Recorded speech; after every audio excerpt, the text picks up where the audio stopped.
Good morning, folks, and welcome back to the shop.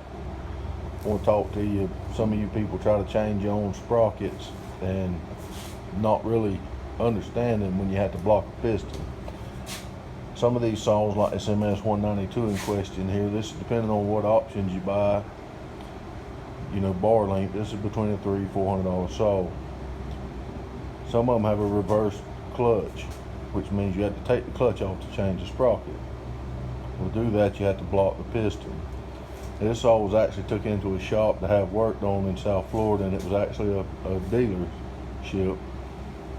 And whoever worked on it was going to do a pressure vac check. Well, they blocked the piston with something that you shouldn't, which would be the same procedure because they were trying to get the clutch off. And I don't know if you can see it here, but hard to see, but inside there they knocked a hole in that piston by blocking it. So if you got a kit and it's got a blocking tool, first thing you need to do is throw that away. Look on YouTube, there's some procedures on there for blocking that piston. So we're gonna break this saw down today and change the piston. Now, to the common homeowner, this saw would be runt. It wouldn't be worth fixing.